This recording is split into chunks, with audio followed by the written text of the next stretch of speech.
Okay, good morning.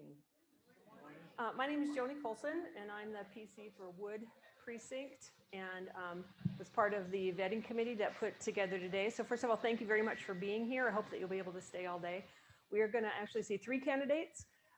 Each candidate will have about 45 minutes. We'll be asking questions, and we're going to let them introduce themselves. And we do not have time to let the audience ask questions today, but if you catch them on their way out, you might be able to ask them. So we'd like to start with our first candidate was Christian Lamar.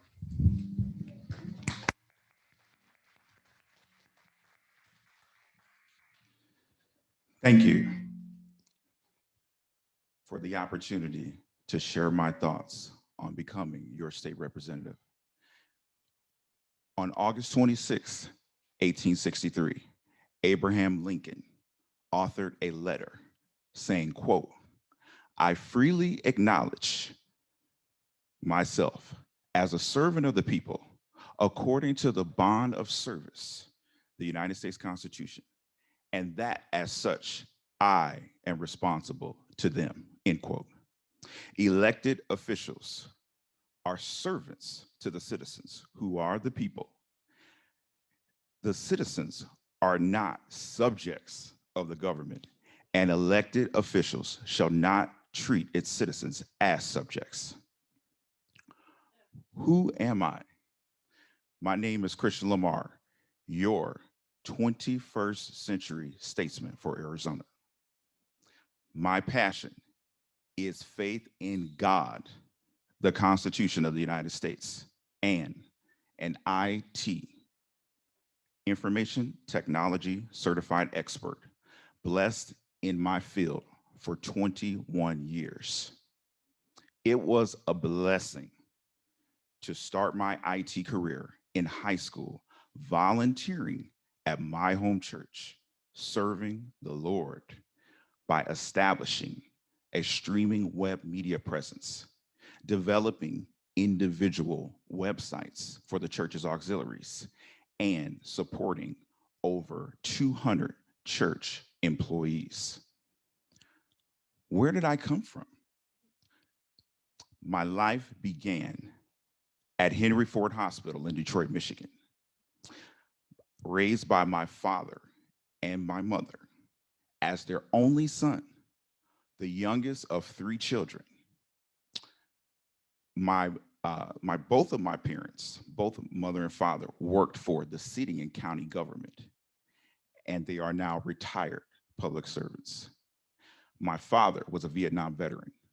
My grandfather was a World War II veteran. My aunt was a Army in the Major. Now she's retired, and she is also a retired government contractor. My journey to Maricopa County in Phoenix, Arizona began in 2002. When I get elected, what will I do? My plan when I am elected is to protect our First Amendment, the Second Amendment, and action the necessary changes on election integrity. Securing our southern border, supporting law enforcement, police, firefighters, our selfless first responders is the cornerstone of safety for our great state. Tax cuts for employers who train American workers.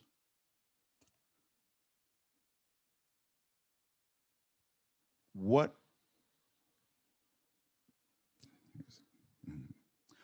what do I stand for? America first will be my priority for every single policy that I look at. Protecting the innocent lives of innocent children by being 100% pro-life. Finishing, as well as, of course, building the wall and securing our republic. Why did politics become so important to me? Due to the fearlessness of President Donald J. Trump, politics became a passion to me. In 2015,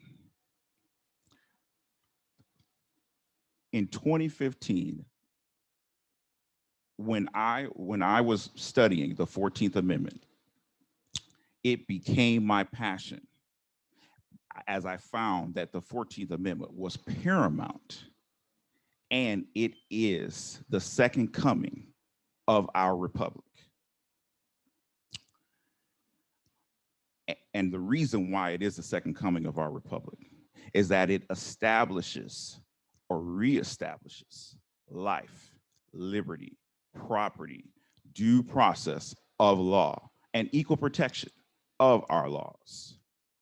All as well are enforced in Section 1983, which all are in the 14th Amendment. The precursor to my involvement in politics was the inspiration that I found by studying thousands of pages of Supreme Court decisions. It is a privilege and an honor to speak with you here today. As your 21st century statesman, I look forward to answering your questions and serving the citizens of LD20.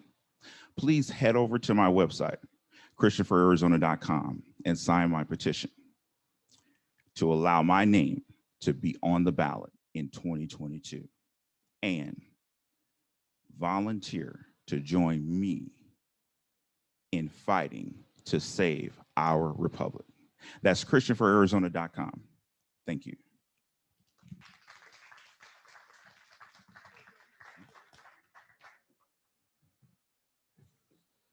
Oh, you're sitting in the middle. Okay, did I turn this off? Can you hear me? Yeah, Mic check over here. yeah. I'm a theater teacher, so you'd think I'd know how to do this. So Christian, first, thanks for coming. It's not loud enough. Okay. Okay, yeah, I'm on unmute, so, Is this better?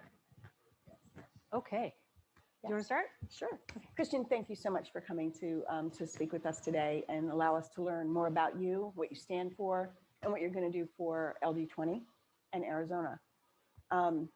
Needless to say, we're not real happy with everything that's been going on with Arizona and the country. So having people step up that really are going to bring conservative values is important to us. So we've put together a few questions, and I'll let Joni go first with her first question and kind of ask you the first one off the list. Okay, so Yeah. under the category of religion, which you spoke to a little bit, how do you intend to protect religious freedom in Arizona? I intend to protect religious freedom by ensuring that not only do we uphold the free exercise, as well as our individual rights, our inalienable rights, ensuring that there is no interference. The First Amendment is one of the key elements of our republic.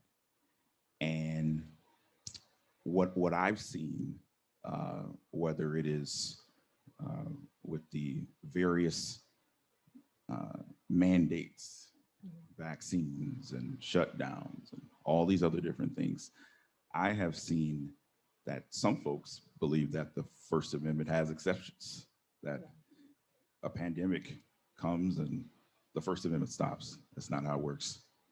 And the courts, every court, I mean, whether it's state court or the US Supreme Court, has made it perfectly clear that the First Amendment is sacred. It cannot be interfered with, and I am very strong in protecting that. And it's really a part of who I am, because I was raised in the church. I went to private school in the church. I regularly attend church all the time. The First Amendment is so important. Thank you. Yes, thank you. This question is on the Constitution. So can you please help us understand how you see the difference between rights and privileges as you know them? they relate to our founding documents, our state's constitution, and the individual Arizona citizen. Can you repeat the Yes. question one more time? Can you please help us understand how you see the difference between the rights and the privileges as you know them and how they relate to our founding documents, our state's constitution, and the individual Arizona citizen?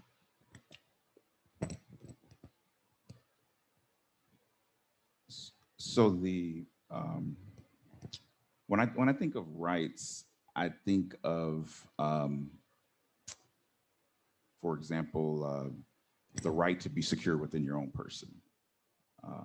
I think of the right to a speedy trial. I think of what is actually in the Constitution, explicitly written as a right, a privilege. I would say that a privilege could be if for example, there was something specific that a US citizen was attempting to do, and they have that privilege to do it because they are a US citizen versus someone who is not a US citizen. They don't have the same privileges. Okay. Thank you. Okay, so now we're going to move on to election and voting, elections and voting. So if elected, do you plan to support election integrity by supporting the one day, one vote with an ID? Yes. That was easy. That was easy. So we'll That was stay just in back on elections for right Okay. now. Do you support the Maricopa County audit?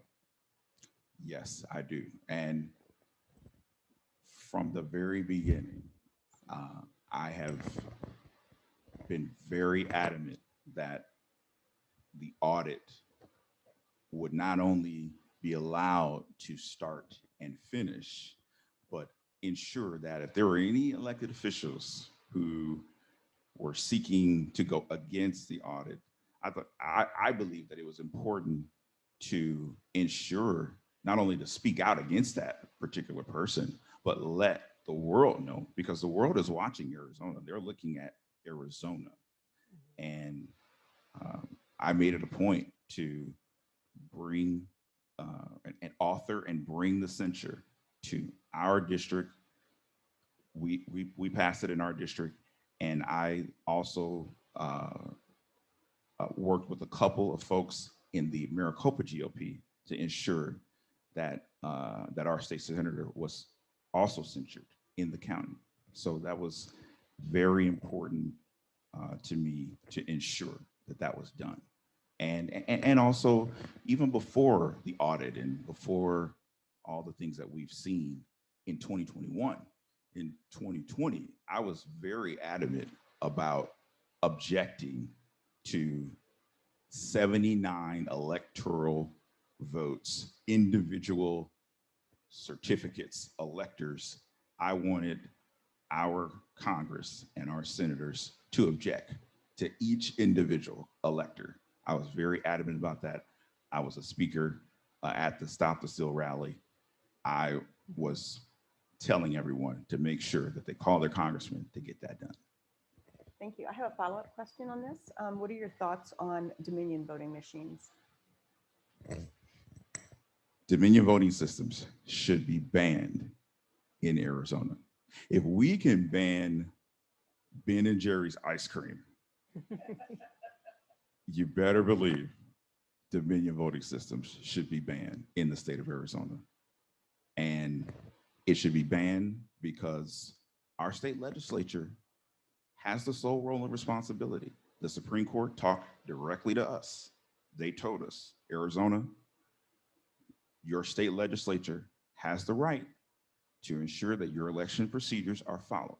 And the last time I checked, Dominion voting systems is not in the Arizona State Constitution, and they are not a branch of government. Great. Thank you. So do you agree that the Board of Supervisors should be arrested or held accountable for non-compliance with the subpoenas? regarding the audit? Absolutely, unequivocally, yes. Yes. They have violated our Arizona state constitution. They are um, they are essentially have this willful non-compliance as if they are not accountable to anyone, and everything that we could imagine or everything that we thought could possibly happen in our election happened, and we know who's responsible for it. Now it's a matter of making sure that they're held accountable. Yes, it should absolutely be done. Thank you. So let's move on to the positive side. Who in Arizona politics do you admire and why? Well, the first person that comes to mind is Shauna Bullock.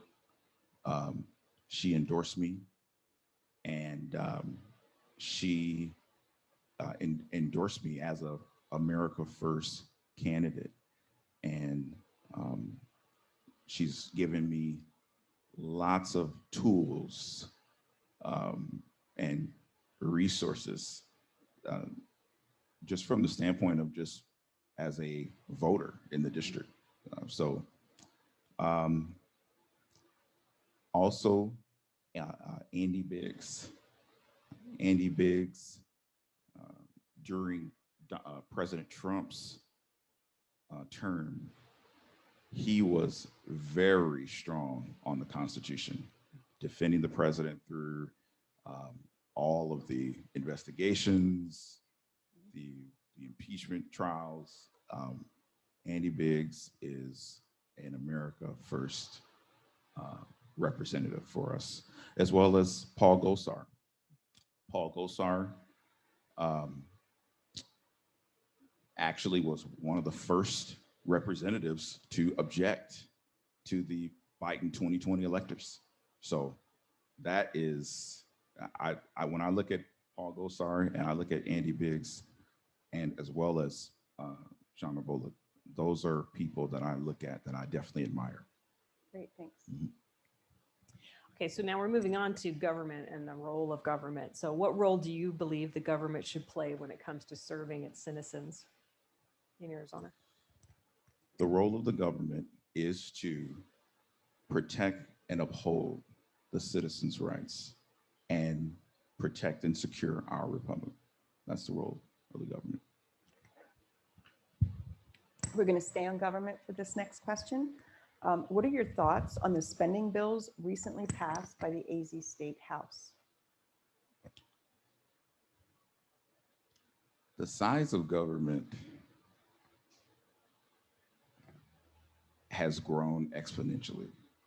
I spent time in the State House a few weeks ago, and there was a gentleman, one of the staffers, and he showed what the initial Arizona state law looked like, just the size of how big the book actually was. And then he showed this high stack on the desk, indicating how much larger the government has gotten. The most recent spending bill that we had, one of the things that stood out to me was there were 200 sections in the bill, 200 sections appropriations in the bill. And I mean, it was knocking on 200.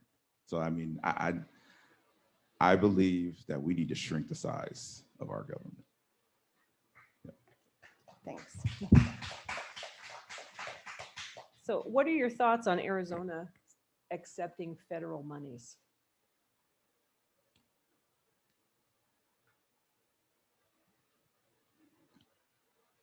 Federal monies can be troublesome.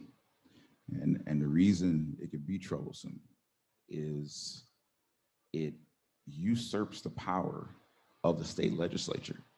And because it does that, it directly interferes with the state making its own decisions in things such as crime or healthcare, education. So federal monies cause more problems as we continue to add and add and add. We need to wean ourselves off of the federal money so that our state legislatures can be accountable to the people. Because many times what happens is the people are not even sure who should really be accountable. And we need to ensure that we move in a direction where there's less federal money coming in and more accountability for what we're doing right here in Arizona. Great. And so you've mentioned that you're an American First candidate. Yes. What exactly does that mean to you? I am America First. America First means that any decision that I make, the priority is going to be the citizens and nothing else. It's not going to be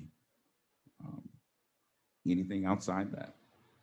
And we need to get back to talking to our citizens and finding out what our citizens want versus anything else. It should only be the citizens, because the citizens are the people who elect their representatives and their senators as also their government. And that's what America First means to me. Great, thanks. So there's a lot going on with the GOP. So where do you stand with the GOP and the GOP leadership in Arizona?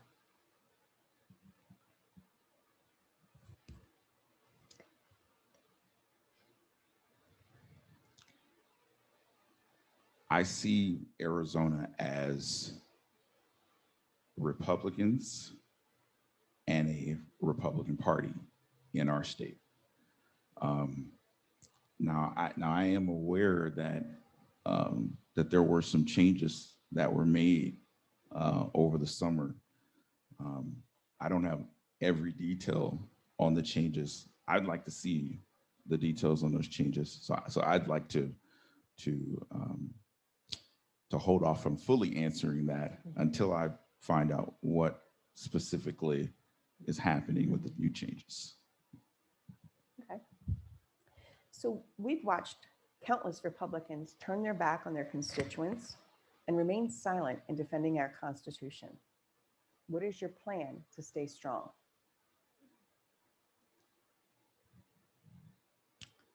I am very passionate about the Constitution, and to allow whether it be the media or a lobbyist or any other special interest to move me away from upholding the Constitution, that is, not only is that an act of bad faith, it's a dereliction of duty. I'm swearing and affirming that I'm going to faithfully uphold my duties. I'm going to bear true faith and allegiance to the same. So help me God.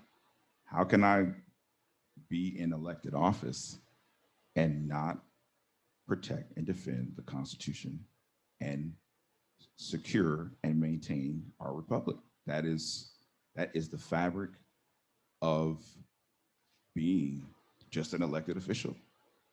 So, Great, thanks. yeah. Great. So now we're going to move on to just one question on law enforcement. Do you support funding the police, law enforcement, and our first responders? Yes. We need to fund the police and refund the police.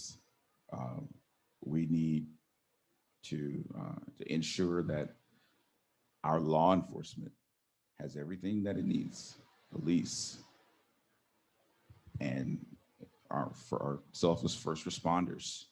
Uh, we need to reinforce having public safety because that is the fabric of our republic.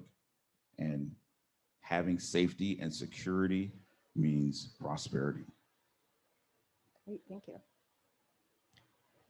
This should be an easy one for you. Do you support the Second Amendment? Yes. I'll let Jenny get the tough one for you. Okay. What do you know about red flag laws, and what is your opinion on them?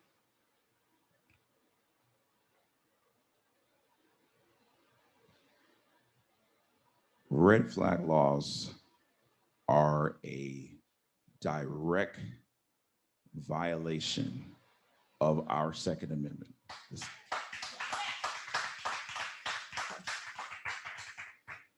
The Second Amendment is clear. Shall not be infringed. Arms, ammunition, militias, and we need to ensure that the Second Amendment is not touched. I mean, as we are seeing that the government suddenly cares about our safety, we need to make sure that our individual rights and our inalienable rights to have arms is maintained and protected. Thank you. Thank you. So can you give us your thoughts on where you stand on vaccine mandates and passports, mask mandates, and government medical privacy?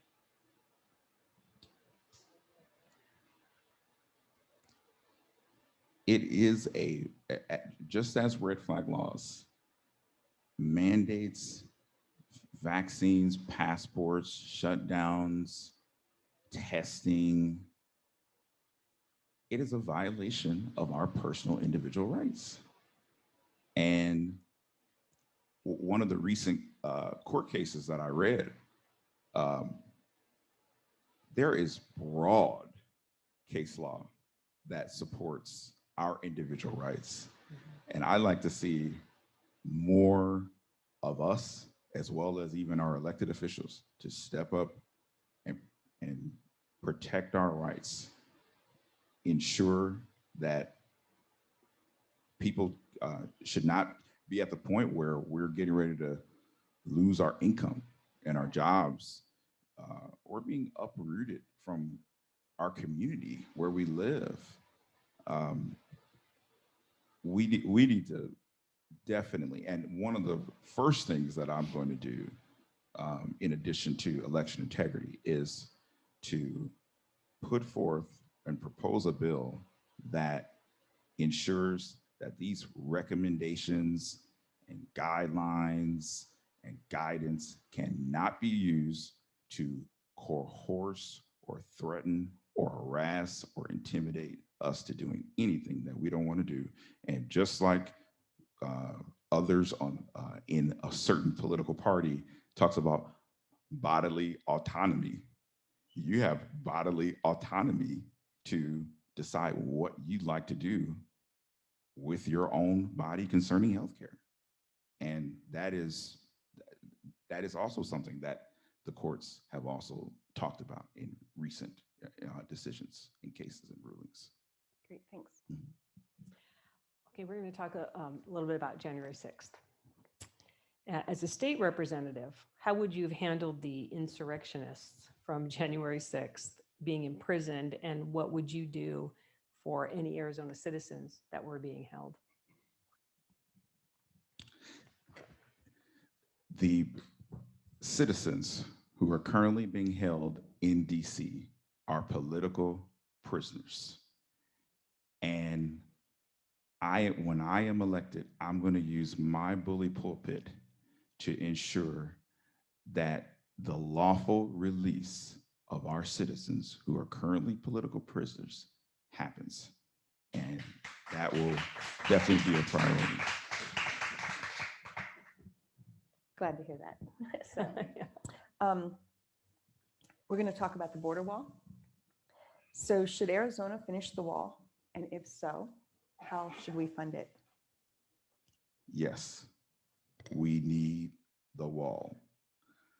Not only did our Border Patrol testify under oath, our sheriffs went to Washington, D.C. Not too long ago, and they told not only the United States Senate under oath, the CBP, and the sheriffs with the President Trump in the White House, and they said, yes, we need the wall. When they testified, they stated that the illegal traffic dropped 90% in the areas where the barriers have been reinforced. So it's clear. What will I do when I am elected? I will propose a bill that will use any and all resources from the Arizona National Guard to secure our border and do everything that they can to stop the flow that we're currently seeing. And that also includes immediate wall funding. Great, thank you. What bills would you enact to strengthen our southern border other than just paying for the wall? Just in terms of you just mean specifically. Yeah, to strengthen the border and the flood of immigrants coming over the border. One thing that I recently noticed, Michelle Udall pushed through a referendum that would encourage resources, or to ensure that resources would be given to aliens. So one of the first things that we need to do is we need to stop pushing legislation that encourages not only alien entry, but even illegal alien entry. We need to deal with the problems that we have at our border. We have clear problems. And I actually visited the border of Nogales and Loquial. I talked to more than 3 border agents, CBP, and they told me that we need the wall and that the aliens know that our immigration law is it's easy to take advantage of our immigration law.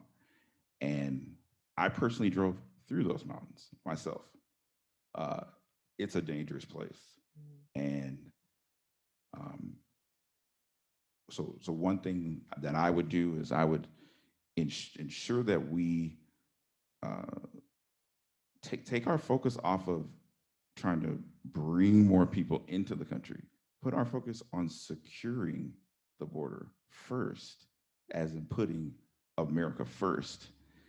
And so one thing that we could do is to stop these bills from being advanced as referendums, especially when it's not gone through committee and received 2 votes in both houses and a governor's signature.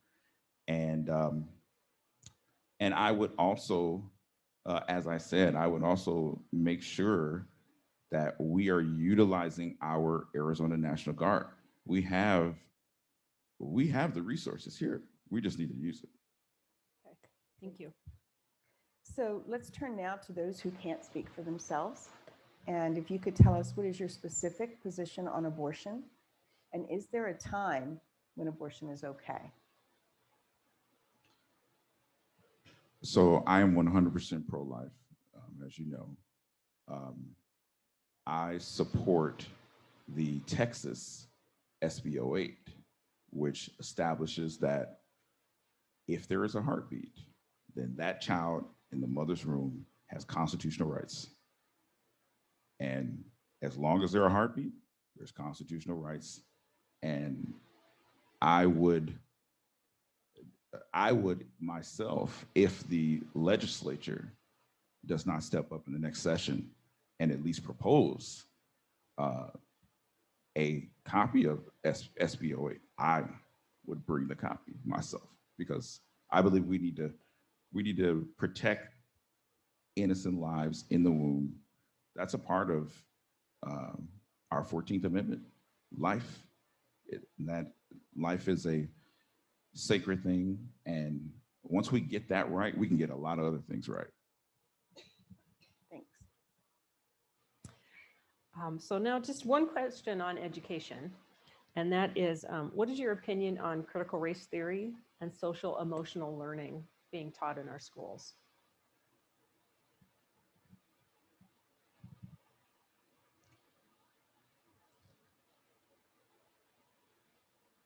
So no taxpayer funds should be used for either CRT or social emotional learning. And Can I just say I'm impressed you knew what that was, because I had no idea what that was. So good job. And if there is any teacher, instructor, professor, superintendent, principal, school board member, administrator, there's anybody that is seeking to go around what our legislature just tried to do, and we have a ban that is current law, then the Title 15 funding should be taken away from that school district if that were to happen. And also, we know that there is current active litigation concerning the recent ban that was passed to address CRT, and that is in an active appeal. It's pending, so we will get the final result of that.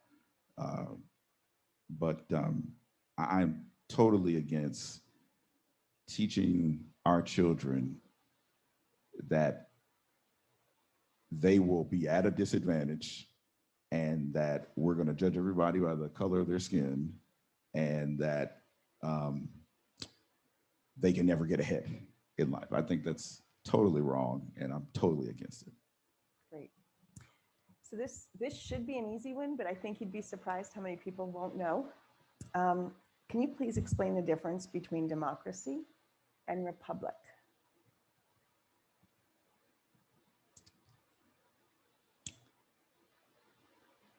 So Benjamin Franklin, at the end of the Constitution Convention,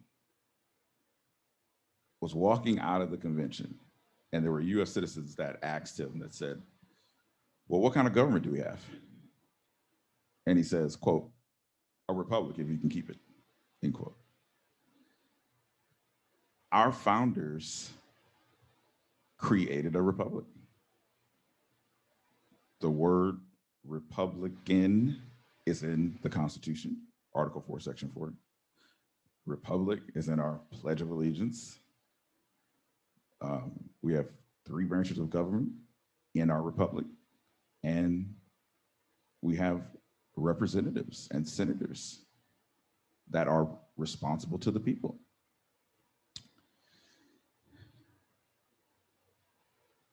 With a democracy,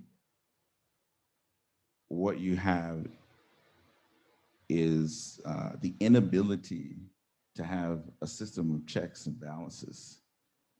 And it is essentially mob rule.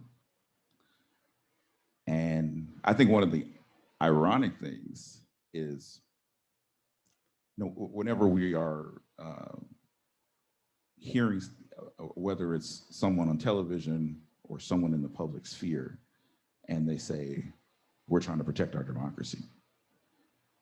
Well, what they're trying to do is create a democracy, because there is no democracy. Well done.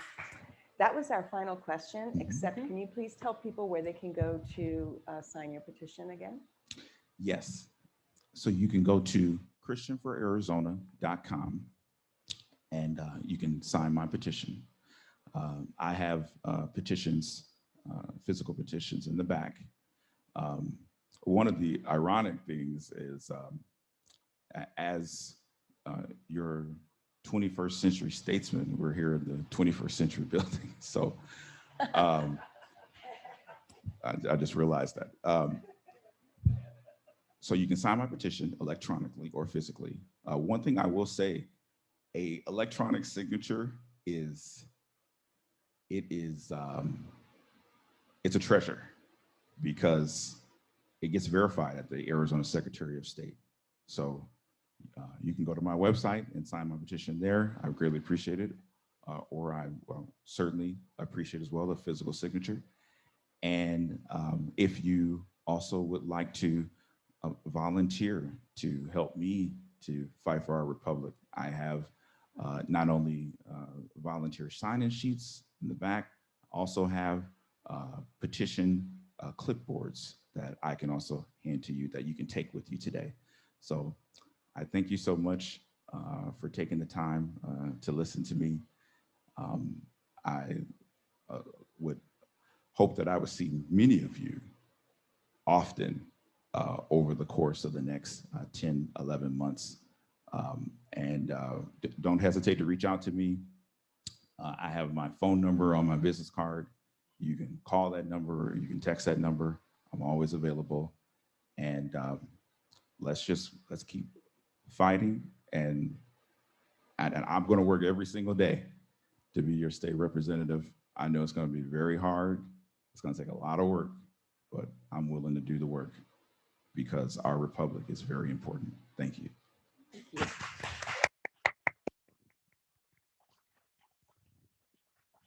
Okay, well, so thank you very much. Thank you, Christian, for coming. And so now we have a break until 1 o'clock where we will be back with our next candidate in here. So if you would like to go grab some lunch or something to drink or run some errands, we'll see you back here at 1 o'clock. Thank you. You are awesome.